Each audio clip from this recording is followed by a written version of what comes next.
Hello everyone, this is Danish Raza और स्वागत है आप लोगों का हमारे यूट्यूब चैनल में जिसका नाम है इंटेलिजेंस कैरियर इंस्टीट्यूट। और बेटा जो आज आपका ये क्लास चल रहा है, ये इंटेलिजेंस कैरियर इंस्टीट्यूट और DYC जो एक फाउंडेशन है, NGO है, इसके कोलैबोरेशन से ये क्लास चल रहा है आपका। तो आज मैं यहाँ पर जो क्लास लेने जा रहा हूँ ये है क्लास 10th का ज्योमेट्रिकल ऑप्टिक्स। ठीक है, इसका मैंने अभी 2-3 क्लास ले रखे हैं जो बेसिक फिज़िक्स के थे, जिसमें आपको यूनिट्स एंड डायमेंशंस के बारे में मैंने बताया था। अब जाके हम यहाँ पर क्लास 10th की मैं फिज़िक्स स्टार्ट कर रहे हैं। ठीक है, तो बेटा सबसे पहले मैं अपना इंट्रोडक्शन दे दूँ। दिस इज़ दानिश रज़ा और founder director of intelligence career institute. आज मैं पर्सनली, वैसे तो हम लोग IIT और नीट के लिए क्लास लेते हैं, लेकिन ये जो क्लासेस हमने असाइन की गई हैं ये स्पेशली आप लोगों के लिए असाइन किए हैं, और जिसमें हम लोग अपनी मेन फैकल्टी से, जो मेन फैकल्टी है हमारी, जो आपको इंजीनियरिंग और मेडिकल की तैयारी कराती है, वही आपकी क्लास लेगी। ठीक है, तो ये आप लोगों के लिए अपॉर्चुनिटी है। या इसलिए क्या करना है आपको, ये वीडियो को लाइक, शेयर, सब्सक्राइब और अपने दोस्तों के साथ में अपने दोस्तों को इस फ्री क्लासेस के लिए, ये जो फ्री क्लास आपके चल रहे हैं, इस फ्री क्लासेस के बारे में आप बताएं और ज़्यादा से ज़्यादा लोग इंटेलिजेंस के साथ में जुड़ जाएं, DYC के साथ में जुड़ जाएं। ठीक है, तो चलें स्टार्ट करते हैं हम लोग यहाँ पर 10th क्लास का पहला टॉपिक, जिसका नाम है ज्योमेट्रिकल ऑप्टिक्स। ठीक, ज्योमेट्रिकल ऑप्टिक्स को पढ़ने से पहले बेटा अपन लोग पढ़ लेते हैं लाइट के बारे में कि लाइट होती क्या है। आप लोगों को सबको पता होगा कि लाइट क्या होती है। सही बताएं तो आप लोगों को नहीं पता होता लाइट क्या होती है। जैसे अगर आप अंधेरे कमरे में बैठे हुए हैं, रात में गर्मी का टाइम हो रखा है और रात में आप लेटे हुए हैं, आपके घर में AC चल रहा है, रात हो रखी है, लाइट सारी ऑफ है और AC चल रहा है। अब आपका क्या हुआ कि थोड़े टाइम बाद AC बंद हो गया तो आपको गर्मी लगने लगी, आपको पसीना आने लगा। आपसे पूछा गया क्या हुआ, क्यों पसीना आ रहा है, तो आपका जवाब होता है लाइट चले गई। लाइट तो यार थी नहीं पहले। लाइट का मतलब होता है रोशनी। रोशनी जो यहाँ पर प्रकाश आ रहा है वो होता है लाइट। आप लोग लाइट को गलत इंटरप्रेट करते हो। लाइट जो होती वो इलेक्ट्रिसिटी अलग चीज़ है, इलेक्ट्रिसिटी जाती है। लाइट तो उस रूम में पहले से थी नहीं, इसीलिए मैंने पहले बोला ना कि अंधेरे रूम में बैठे हुए हो, लाइट तो वहाँ पर पहले से ही नहीं है ना। तो वहाँ क्या जा रही है, इलेक्ट्रिसिटी जा रही है।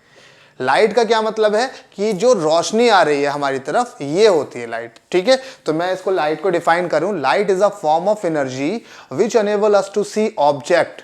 क्या कर रही है लाइट, हमारी एनर्जी की एक फॉर्म है जो हमें ऑब्जेक्ट को देखने में मदद कर रही है। अब कौन से ऑब्जेक्ट को देखने में मदद कर रही है, जिन ऑब्जेक्ट से लाइट आ रही है वो ऑब्जेक्ट देखने में मदद कर रही है, और जिनसे टकरा के हमारे आंखों में आ रही है।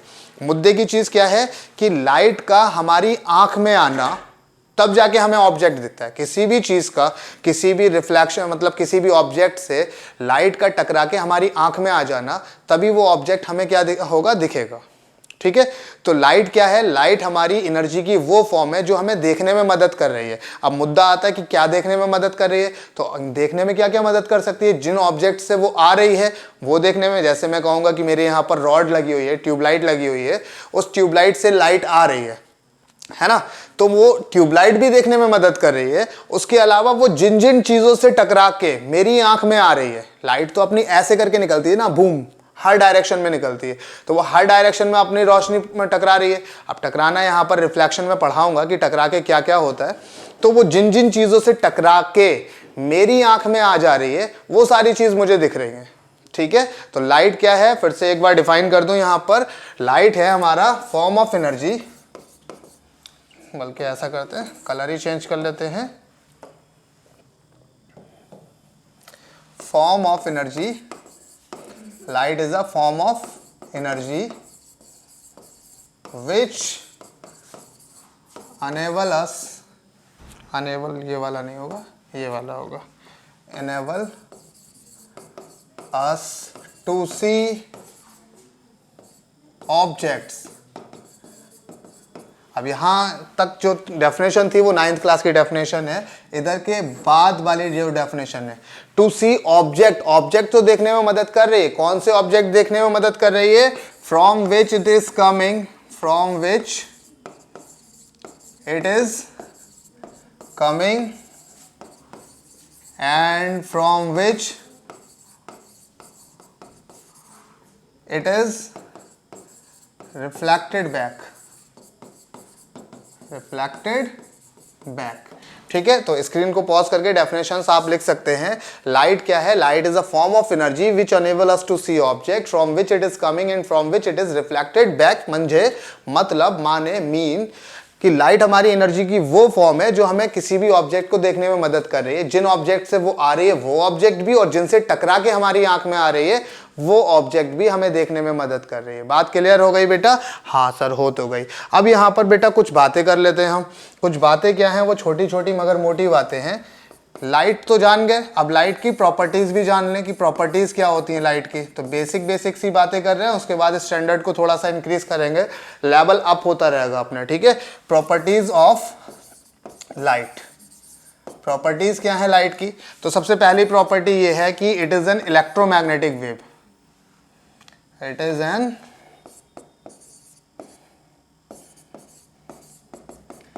An electromagnetic wave. म्हणजे इलेक्ट्रोमैग्नेटिक का मतलब क्या है कि लाइट अपनी जो है ना वो इलेक्ट्रिक फील्ड और मैग्नेटिक फील्ड को, अब इलेक्ट्रिक फील्ड से मतलब आपका ये होता कि जहां जो चार्ज से प्रोड्यूस हो रही है। ठीक है, मैग्नेटिक फील्ड भी चार्ज से प्रोड्यूस होता है, लेकिन मैं उसको मानूंगा कि वो मैग्नेट से प्रोड्यूस होता है। तो इलेक्ट्रिक फील्ड, या मैं अगर और थोड़ा सा एलैबोरेट करूं तो इलेक्ट्रिक फील्ड जो प्रोड्यूस होता है वो चार्ज एट रेस्ट होता है। मतलब अगर चार्ज हमारा रेस्ट पे है तो वो अपने आसपास एक सर्कल बना लेगा, एक घेरा बना लेगा कि जिसमें अगर कोई दूसरा चार्ज आए तो उस पर फोर्स लगे, तो वो फील्ड इलेक्ट्रिक फील्ड होता है। ऐसे ही अगर कोई मैग्नेट रखा हुआ है तो वो अपने आसपास एक फील्ड बना लेगा, है ना, एक घेरा बना लेगा जिसमें कोई दूसरा मैग्नेट आएगा तो उस पर फोर्स लगने लगेगा, तो वो फील्ड मैग्नेटिक फील्ड हो जाता है। तो इलेक्ट्रिक फील्ड और मैग्नेटिक फील्ड बेटा हमारे लेकर चलती है लाइट। यानी कि अगर डायरेक्शन ऑफ प्रोपगेशन, मतलब जिस डायरेक्शन में लाइट जा रही है, डायरेक्शन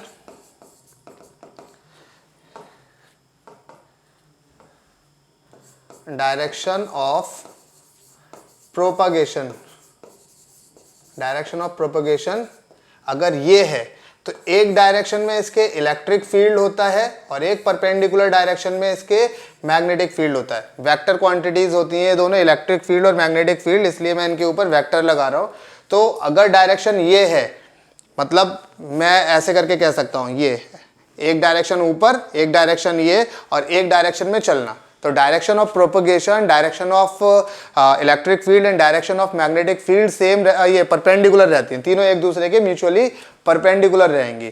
तो ये है इसका प्रोपगेशन का फॉर्मेट कि किस तरीके से हमारी लाइट चलती है इलेक्ट्रिक फील्ड और मैग्नेटिक फील्ड के साथ साथ, दोनों को कैरी करके। ठीक है, तो लाइट हमारी कैसी है? इलेक्ट्रोमैग्नेटिक है, यानी कि इलेक्ट्रिक फील्ड और मैग्नेटिक फील्ड को साथ साथ कैरी करके चलती है लाइट। दूसरी बात इसमें बेटा, दूसरी बात, इट्स स्पीड इन एयर और वैक्यूम, जनरली वो वैक्यूम में होती है, एयर में थोड़ी सी कम होती है, लेकिन मैं मान के चलूंगा न्यूमेरिकल के लिए कि एयर और वैक्यूम दोनों में बराबर होती है। तो वो कितनी होगी? 3 × 10⁸ मीटर पर सेकेंड, या मैं इसको दूसरे वर्ड्स में कह सकता हूं कि 3 लाख किलोमीटर पर सेकेंड। एक सेकेंड में लाइट हमारी कितना चलती है?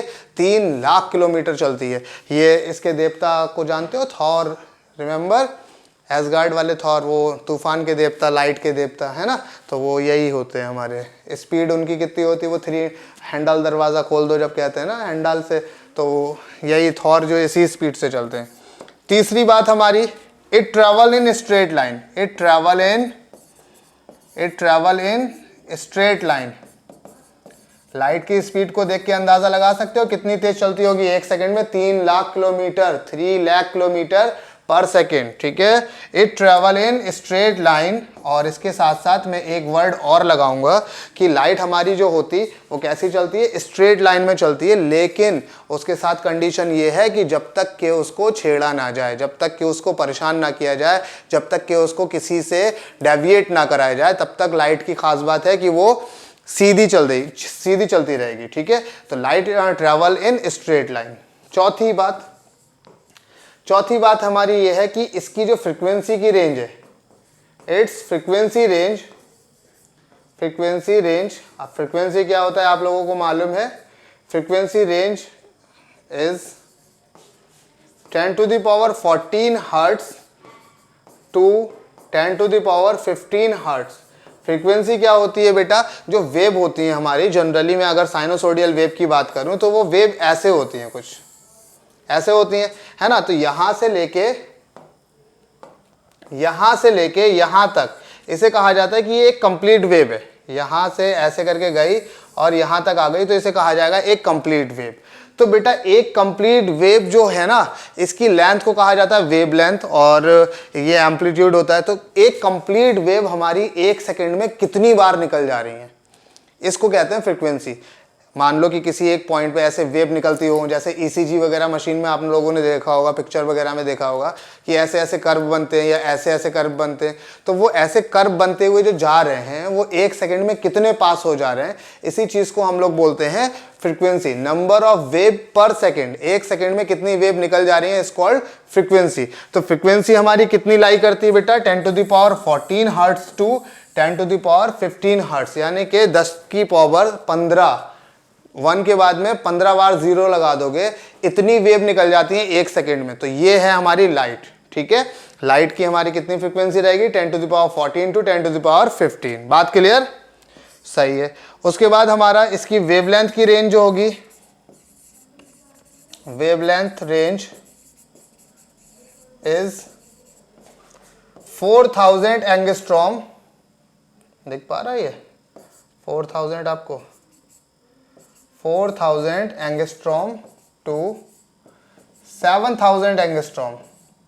एंगस्ट्रॉम का मतलब होता है 1 एंगस्ट्रॉम, मतलब होता है 10⁻1 एंगस्ट्रॉम। ये ए के ऊपर छोटा सा एक डॉट ये लगा हुआ होता है, नॉट।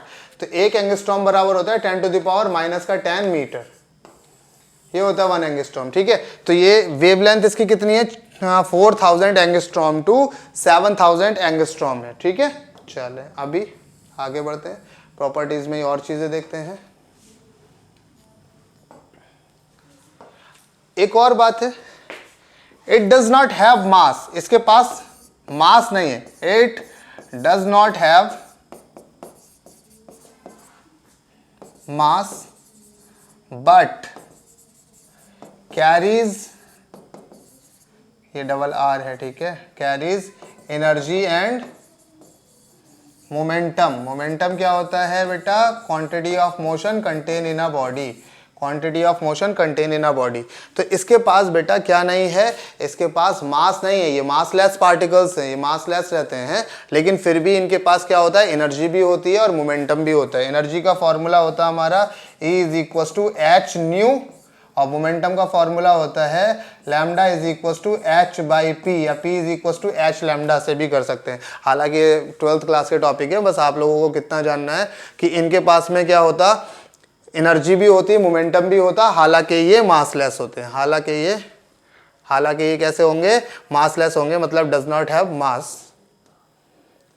हैव मास, लेकिन फिर भी क्या करेंगे, ये एनर्जी और मोमेंटम को रखेंगे। इनके पास एनर्जी भी होगी और मोमेंटम भी होगा। मेरे ख्याल से इतनी काफ़ी हैं, और अगर आएगी ज़रूरत पड़ेगी तो मैं और भी एक्सप्लेन कर दूंगा। तो फिलहाल इतनी जान के चले, अब इसके बाद हम आगे बढ़ते हैं। ये सारी चीज़ें समझ में आ गई बेटा। लाइट जो होती है ना, वो बीम की फॉर्म में चलती है। कैसे, बीम की पैरेलल रेज होती हैं और बंडल्स की फॉर्म होती है, ऐसे करके चलती है। इन पूरे बंडल्स का जो ग्रुप है, इसको हम लोग नाम देते हैं बीम। क्या नाम देते हैं बेटा, बीम नाम देते हैं। लेकिन अगर मेरे को अब प्रैक्टिकली सॉल्व करना है, न्यूमेरिकल सॉल्व करना है, तो मैं हर क्वेश्चन में इतनी ढेर सारी रेज नहीं बनाता। मैं क्या करता कि इनको एक रेज से दिखा देता हूं, ठीक है। मतलब combination of rays is called beam, लेकिन मैं इतनी ढेर सारी बीम नहीं बनाता। मैं सीधे क्या करता यहां पर एक रे बना देता हूं, और ये काफ़ी रहती है मेरे को पूरी बीम को असेंबल करने में। मैं मान के चलता कि ये पूरी बीम आ रही है, और इस पूरी बीम को मैं एक एरो से दिखा देता हूं, जिस एरो का नाम मैंने क्या दिया, रे दे दिया, ठीक है। ये जो डायरेक्शन है, ये जो एरो है, ये डायरेक्शन बताएगा कि लाइट किस डायरेक्शन में जा रही है या किस डायरेक्शन से आ रही है। बात क्लियर है, ये हो गया हमारा। चले बेटा, अब यहाँ पर एक टर्म छोटा सा और है जिसको आप लोगों को याद करना है। इसे मैं कहता हूँ कि इलेक्ट्रोमैग्नेटिक स्पेक्ट्रम, इसको नाम देते हैं इलेक्ट्रोमैग्नेटिक स्पेक्ट्रम। इलेक्ट्रोमैग्नेटिक स्पेक्ट्रम नाम देते हैं, ठीक है। इसको आप लोगों को याद करना पड़ेगा। मैंने भी याद किया था जब मैं 12th क्लास में था, तब मैंने इसे याद किया था, लेकिन आप किस्मत वाले हो कि आपको इसे दानिश रज़ा से पढ़ने का मौका मिल रहा है, तो आप लोग को इसे याद करना पड़ेगा। हालांकि याद करना टफ नहीं है, छोटी सी बात है। मैंने जब याद किया था तो मैंने एक छोटी सी ट्रिक बना ली थी। इसकी ट्रिक क्या थी? छोटे से शॉर्ट फॉर्म थी। मैंने कहा GA, फिर मैंने कहा XUV। उस टाइम पे XUV चलती नहीं थी जब मैंने ये बनाई थी, उसके बाद लॉन्च हुई थी XUV। तो GA XUV IMRL, GA XUV IMRL अपने मन में 10 बार बोल देंगे तभी याद हो जाएगा आपको। GA XUV IMRL, GA XUV IMRL ऐसे करके 10 बार बोल देंगे अभी स्क्रीन को पॉज करके, तो आपको ये याद हो जाएगा। ठीक है, तो चले अभी यहाँ पर देखते हैं। GA का मतलब होता है बेटा gamma rays, gamma rays. X का मतलब होता है एक्स रे, फिर आती है हमारी अल्ट्रा वायलेट, फिर आती है हमारी विजिबल रेज, फिर आती है हमारी इंफ्रारेड रेज, फिर आती है हमारी माइक्रोवेव रे, फिर आएंगी हमारी रेडियो वेव, और फिर आएंगी हमारी लॉन्ग वेव। ठीक है ना, ये है हमारा इलेक्ट्रोमैग्नेटिक स्पेक्ट्रम, यानी कि ये सारी की सारी वेव जितनी भी हैं, मैंने यहाँ पर जितनी भी लिखी हैं, ये अपने साथ में इलेक्ट्रिक और मैग्नेटिक फील्ड दोनों को लेकर चलती हैं, इसीलिए इनका नाम दिया है electromagnetic waves. All these are electromagnetic wave, जितनी भी दिख रही हैं सारी की सारी इलेक्ट्रोमैग्नेटिक वेव हैं, यानी कि अपने साथ साथ क्या करेंगी, ये इलेक्ट्रिक फील्ड और मैग्नेटिक फील्ड को लेकर चलेंगी। स्पीड कितनी होगी? वही 3 लाख किलोमीटर पर सेकेंड सबकी स्पीड होती है, जितनी भी हैं इन सबकी स्पीड कितनी होती है? 3 लाख किलोमीटर पर सेकेंड, या कह सकते हैं 3 × 10⁸ मीटर पर सेकेंड। जो बातें मैं यहाँ पर बता रहा हूँ बेटा, वो सारी की सारी बातें आपको याद होनी चाहिए, एक एक बात याद होनी चाहिए, क्योंकि जब क्लास चलेगा आगे न्यूमेरिकल होंगे तो आप लोग ऐसा ना बैठें कि ब्लैंक होकर बैठे हुए। ब्लैंक नहीं होना है, सारी चीज़ें आपको याद होनी चाहिए। ठीक है, ज़्यादा नहीं पढ़ाया जा रहा, कम पढ़ाया जा रहा है, लेकिन आपका सिलेबस पूरा कराएंगे हम, बढ़िया से अच्छे लेवल से सिलेबस पूरा कराएंगे, लेकिन शर्त इतनी सी है कि आपको पढ़ना पड़ेगा। ठीक है, चले तो बेटा ये जो स्पेक्ट्रम मैंने यहां पर दिखाया आपको, ये स्पेक्ट्रम हमारा जब ऊपर से नीचे की तरफ आएंगे तो इसमें एनर्जी डिक्रीज होती है। ऊपर से नीचे आते हैं तो एनर्जी डिक्रीज होती है। ठीक है, एनर्जी डिक्रीज हो गई। अच्छा, एक बात और सुनो, E = होता है H न्यू कहते हैं वैसे तो हम इसको, लेकिन आप इसको फ्रीक्वेंसी से, हाँ वैसे यार अब बच्चे नहीं रह गए हो, अब बड़े हो गए हो, तो न्यू से ही डिनोट करो इसको। ठीक है, E = H न्यू, है ना। न्यू का सिंबल ये होता है, ऐसे करके न्यू का सिंबल होता है। ये मेरा यहाँ पर चिपका नहीं, ऐसे करके होता है। ठीक है, तो ये न्यू हम लोग मॉडर्न फिजिक्स में फ्रीक्वेंसी के लिए पढ़ेंगे। फ्रीक्वेंसी के लिए आप लोग F पढ़े होंगे ना, तो अब F नहीं, कहीं पर F भी यूज करेंगे और कहीं पर हम न्यू भी यूज करेंगे। ठीक है, चले तो यहाँ क्या समझ आ रहा बेटा? समझ ये आ रहा कि जो हमारी एनर्जी है, H तो हमारा प्लांक्स कांस्टेंट है, यानी कि इसकी वैल्यू जो है वो कैसी है? प्लांक्स कांस्टेंट है, इसकी वैल्यू यूनिवर्स में कांस्टेंट है, पूरे यूनिवर्स में ये यूनिवर्सल कांस्टेंट है, पूरे यूनिवर्स में इसकी वैल्यू फिक्स है। वो फिक्स वैल्यू है 6.6 × 10⁻⁻34। ठीक है, ये फिक्स वैल्यू है, तो 34 ही है मेरे ख्याल से, कुछ चीज़ें मुझे याद नहीं रहती हैं। ठीक है, मैं पहले से ही बता देता हूँ ताकि बेइज्जती ना करो मेरी। याद करने के मामले में थोड़ा सा कच्चा हूँ मैं, इसीलिए आप लोगों को भी याद करने से बचाऊँगा। बहुत सारी की सारी चीज़ें याद ही नहीं करने दूंगा मैं आपको। मैं सिर्फ और सिर्फ छोटी सी बातें बता के कंसेप्ट में आपका सारा का सारा जितना भी फिजिक्स है वो सब सॉल्व करा दूंगा। ठीक, तो यही अपनी खास बात है कि हम लोग याद करने में बिलीव नहीं करेंगे, हम समझने में बिलीव करेंगे। ठीक है ना। तो यहाँ से क्या पता लगा कि ये तो कांस्टेंट है, तो यानी कि पता क्या लग रहा कि अगर फ्रिक्वेंसी बढ़ाओगे तो एनर्जी भी बढ़ेगी, या एनर्जी बढ़ी हुई है इसका मतलब फ्रिक्वेंसी भी बढ़ी है। तो सोचो जरा, energy is directly proportional to frequency, with increase in frequency energy increases, हाँ या ना। तो मैंने कहा कि भैया जब ऊपर से नीचे आ रहे हैं तो एनर्जी अपनी क्या हो रही है? डिक्रीज कर रही है। एनर्जी अगर डिक्रीज करेगी तो बेटा साथ साथ क्या होगा? तो आप खुद बताएं, फ्रिक्वेंसी भी डिक्रीज करेगी। बोलो हाँ या ना, फ्रिक्वेंसी भी क्या करेगी, डिक्रीज करेगी। सही बात है सर। अच्छा एक फॉर्मूला और लें, इसी में ही यही फॉर्मूला हमारा E इज इक्वल टू होता है H C by lambda. H C by lambda, H is Planck's constant, C is speed of light, जो कि दोनों फिक्स है। एयर की बात अगर करें तो दोनों की दोनों फिक्स हैं। तो पता क्या लग रहा कि energy is inversely proportional to lambda, 1 upon में लैम्डा आ रहा ना, इसका मतलब है कि with increase in lambda energy decreases. अगर लैम्डा को बढ़ाएंगे तो एनर्जी कैसी होगी बेटा, डिक्रीज करेगी। तो सोच के बताएं, एनर्जी तो अपनी डिक्रीज हो ही रही है, इसका मतलब क्या हुआ होगा यात्रीगण, इसका मतलब कि वेवलेंथ नीचे आने पे इंक्रीज हुई होगी। वेवलेंथ क्या हुआ होगा, इंक्रीज हुई होगी। बोलो हाँ या ना, सही बात है। वेवलेंथ नीचे आने पे इंक्रीज हो रही है। तो क्या आप मुझे बता सकते हैं सबसे ज्यादा इस पूरे के पूरे स्पेक्ट्रम में, ये जो भी मैंने वेव लिखी है इस पूरे स्पेक्ट्रम में सबसे ज्यादा एनर्जी किसकी होगी? तो आप कहेंगे गामा रे की एनर्जी सबसे ज्यादा होगी। हाँ भाई सही बात है। अच्छा मैं कहूँगा सबसे ज्यादा वेवलेंथ किसकी होगी? तो आप कहेंगे लॉन्ग वेव की वेवलेंथ सबसे ज्यादा होगी। यानी कि जैसे जैसे नीचे जाएंगे एनर्जी कम होती रहेगी। यानी कि अगर मैं कहूँ कि इन चारों में बताओ, तो चारों में सबसे ज्यादा एनर्जी किसकी है? गामा की। सबसे ज्यादा वेवलेंथ किसकी है? इस वाले की। नीचे जाएंगे वेवलेंथ बढ़ेगी, ऊपर रहेंगे तो एनर्जी बढ़ेगी या फ्रीक्वेंसी बढ़ेगी। बात क्लियर है या नहीं है? ठीक है, सबको समझ आ रहा? नहीं समझ आएगा तो कमेंट करके बताएंगे, दोबारा से बता दिया जाएगा। बेटा अपना लोग जो यहाँ पर देख पाते हैं वो सिर्फ और सिर्फ ये वाला रीजन है जिसको अपना लोग देख पाते हैं, विजिबल रीजन, है ना।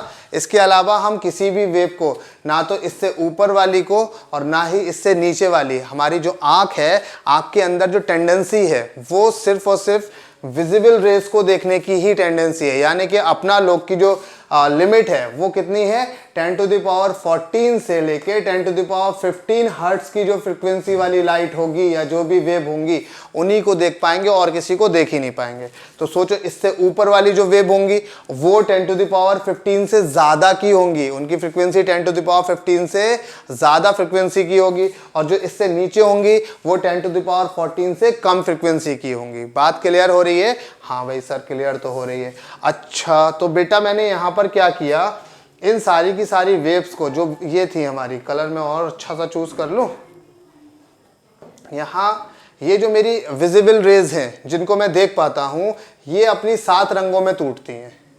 1 is V I B G Y O R, VIBGYOR. 7 रंगों में टूटती हैं। आप लोग इन सबसे फैमिलियर होंगे, इसमें कोई बड़ी रॉकेट साइंस नहीं है, मैंने कुछ अनोखा नहीं बताया अभी तक, अनोखा बताऊंगा मैं। ये है मेरे 7 रंग। ये जो 7 रंग हैं जिसमें हमारा विजिबल रीजन टूट रहा है, व्हाइट लाइट कहा जाता है इसे। विजिबल रीजन की जो लाइट है उसको क्या कहा जाता है बेटा? व्हाइट लाइट कहा जाता है। तो ये 7 रंग में जो टूट रही है इनकी जो वेवलेंथ लाई करेगी वो वेवलेंथ हमारी लाई करेगी यहाँ पर।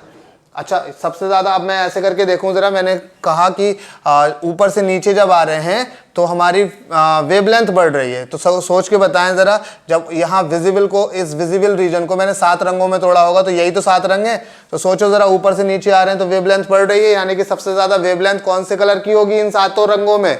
तो आपका जवाब होगा रेड कलर की वेवलेंथ सबसे ज्यादा होगी। मैं कहूंगा फ्रीक्वेंसी इन 7 रंगों में सबसे ज्यादा किसकी है? तो आप कहोगे वॉलेट कलर की फ्रीक्वेंसी सबसे ज्यादा है। मैं कहूंगा एनर्जी किसकी सबसे ज्यादा है? तो आप कहेंगे वॉलेट कलर की एनर्जी सबसे ज्यादा है। ठीक है ना, बात क्लियर है? हाँ भाई सर क्लियर तो है। तो जो अपना वॉलेट कलर है ना, ये वॉलेट कलर जो लाई करता है, ये करता है 4000 एंगस्ट्रॉम से लेके 4200 एंगस्ट्रॉम तक। ये रीजन अपना 4200 एंगस्ट्रॉम तक लाई करता है। ठीक, इसके बाद ये वाला जो रीजन है ये लाई करेगा 4500 एंगस्ट्रॉम तक लाई करेगा। यानी कि इंडिगो कलर जो होगा वो 4200 एंगस्ट्रॉम से 4500 एंगस्ट्रॉम तक लाई करेगा।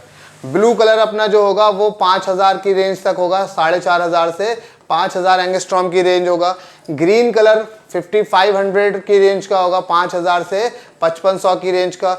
येलो कलर 6000 तक की रेंज का है। ऑरेंज कलर अपना 6500 की रेंज का है, और जो रेड कलर है वो 7000 तक की रेंज का है, यानी कि 6500 से 7000 एंगस्ट्रॉम तक की रेंज का है। बात क्लियर हो रही है? तो बेटा सोच के बताएं जरा, सबसे ज्यादा वेवलेंथ दिख रही है, वेवलेंथ का मैंने यहाँ पर दिखा दिया 7000 एंगस्ट्रॉम की वेवलेंथ, इधर दिखा दिया 4000। नीचे की तरफ जाएंगे रेड कलर की वेवलेंथ ज्यादा होती है, इसीलिए सिग्नल में हम लोग क्या करते हैं, रेड कलर यूज करते हैं, क्योंकि वो दूर तक जाता है, उसकी लेंथ दूर तक की होती है ना, वेवलेंथ ज्यादा है। अब सोचो विजिबल जो स्पेक्ट्रम है हमारा, जो विजिबल है वो 7 रंगों में टूट रहा है, विबग्योर। तो सबसे पहला रंग कौन है, कलर कौन है हमारा, वो है वॉलेट। अगर वॉलेट से भी ज्यादा कोई भी हमारी रे वॉलेट हो जाए, वॉलेट से ज्यादा वॉलेट हो जाए, that is called ultra wallet. वो कौन से रीजन में पहुंच जाएगी, अल्ट्रा वॉलेट रीजन में पहुंच जाएगी। वॉलेट से ज्यादा वॉलेट पहुंचेगा हमारा अल्ट्रा वॉलेट में, है ना, वो देख नहीं पाएंगे, वो हमारी नेकेड आई से दिखता ही नहीं है, ठीक है। विजिबल का जो सबसे लोअर है वो है रेड कलर, तो रेड से ज्यादा रेड हो जाएगा तो वो आ जाएगा इंफ्रारेड में। वॉलेट से ज्यादा वॉलेट अल्ट्रा वॉलेट, रेड से बहुत ज्यादा रेड वो हो जाएगा इंफ्रारेड। ये भी नहीं देख पाएंगे, विजिबल से ना ऊपर के देख पाएंगे, विजिबल से ना नीचे के हम वेव को देख पाएंगे। बोलो बात यहां तक क्लियर है। तो यहाँ पर हमारा इलेक्ट्रोमैग्नेटिक स्पेक्ट्रम खत्म हो गया। कल से हम स्टार्ट करेंगे, मतलब अगले क्लास में हम स्टार्ट करेंगे रिफ्लेक्शन ऑफ लाइट, ठीक है। तो बेटा आज के लिए बस इतना ही, मिलते हैं अगले क्लास में, तब तक के लिए धन्यवाद।